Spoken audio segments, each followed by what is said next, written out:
తీసుకోలేదు సార్. లేదు లేదు, ఎక్కువ టైం తీసుకోను. ఫస్ట్ అయితే టీంలో అందరికీ, డైరెక్టర్ శ్రీకర్ గారు, టీంలో ప్రతి ఒక్కరికి పేరు పేరున many many congratulations, all the very best. They was so sweet of you, thank you. All the very best to everybody in the team. నా ఫ్రెండ్, నా ప్రొడ్యూసర్ బ్రో గారు, ధీరజ్ గారు, నేను ఫస్ట్ ఒక విషయానికి థ్యాంక్స్ చెప్పాలి. ఏంటంటే నిన్నటి నుంచి ఫుల్ టెన్షను, ఇవాళ ఫుల్ ఖాళీ, అసలు ఏ పని లేదు, నైట్ నిద్ర లేదు, పొద్దున త్వరగా లేచా, 7:30 ఎస్ఆర్ఎస్ ఎలిమినేటర్ వరకు ఎలా టైం పాస్ అవుతుందా అని అనుకున్నా. టెన్షన్ తట్టుకోలేకపోతున్నా ఇంట్లో కూర్చొని. కరెక్ట్గా ఇవాళ పెట్టారు, మంచిగా టైం పాస్ అయింది, చాలామంది ఫ్రెండ్స్ని కలిశాను, thank you for that. But అంతకన్నా మెయిన్ ఇంకో విషయం, మాకు మీకు తెలుసు, మాకు ఇద్దరు ట్విన్స్ ఉన్నారు, 3.5 ఆల్మోస్ట్ 4 అయిపోయింది. వాళ్ళకి ఇంట్లో కూర్చొని మెల్లగా ఇప్పుడు సినిమాలు చూసే వయసు వచ్చింది. సో ఇంట్లో కూర్చొని ఏమైనా సినిమా చూపిద్దాం అంటే ఈ డిజ్నీ పిక్సార్ సినిమాలు తప్ప ఏ సినిమా, మన సినిమాలు ఏమైనా చూపిద్దాం అంటే ఏది లేదు. ఒకప్పుడు అట్లీస్ట్ మా చైల్డ్హుడ్ అప్పుడు సంవత్సరానికి 1 సినిమా 2 సినిమాలైనా వచ్చేవి. ఇప్పుడు అసలు సినిమాలే రావట్లేదు పిల్లల కోసం. ఫైనలీ చాలా రోజుల తర్వాత పిల్లల కోసం ఒక సినిమా వస్తుందని ఒక తండ్రిగా చాలా హ్యాపీ ఫీల్ అవుతున్నాను. Hopefully I can go take them to the theatre and show it to them. So thank you for that. And మీకు తెలుసు బ్రో, మీరు ఈ సినిమానే కాదు ఏ సినిమా తీసినా ఫస్ట్ ఆ సినిమా బ్లాక్ బస్టర్ కావాలని కోరుకునేది నేనే. Lots of love to you. Me wife పేరు కూడా పెట్టారు, చూసాను అక్కడ.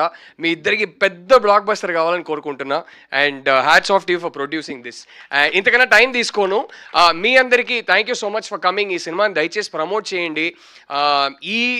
ఈ వాతావరణంలో ఒక ప్రొడ్యూసర్ నాకు స్టార్స్ వద్దు, ఎవరు వద్దు, కథను నమ్మి నేను సినిమా తీస్తున్నానని దిగారు.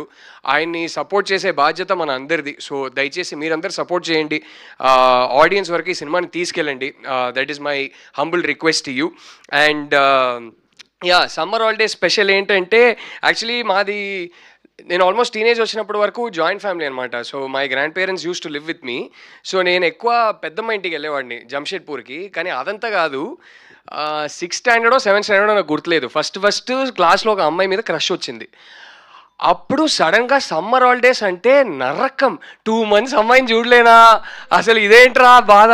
అండ్ నేనేమో లాస్ట్ బెంచర్ని, అసలు ఏ సబ్జెక్ట్ పాస్ గాను, ఆ అమ్మాయి ఏమో ఫ్రంట్ బెంచర్, చాలా గుడ్ స్టూడెంట్. సో నేను వెళ్ళి ప్రపోజ్ చేసినా నాకు ఛాన్స్ ఉండదని తెలుసు, సో ఎప్పటికీ చేయలేదు. కానీ 3 months ఆ క్రష్ అలాగే ఉండిపోయింది. సో ఆ 3-4 years అయితే సమ్మర్ హాలిడేస్ వస్తుందంటేనే నరకం, అసలు 2 months ఆ అమ్మాయి కనపడదని. So I think those are my most memorable summer holidays. So I use to play lot of cricket to make up for it. So అయ్యయ్యో, ఈ మెమరీ ఇప్పటిదాకా ఎవరి దగ్గర వినలేదే. మీ జంషెడ్పూర్ లో ఖుషి లాంటి అమ్మాయిలు ఎవరు కనిపించలేదా? లేదా అంటే ఆల్రెడీ మనసు ఇచ్చేసారు. సో అప్పట్లో అది ప్రేమ అనుకునేవాడిని, తర్వాత తెలిసింది కాదని. But thank you, that was beautiful Rahul Ravindran గారు, thank you so much. And yes, మరి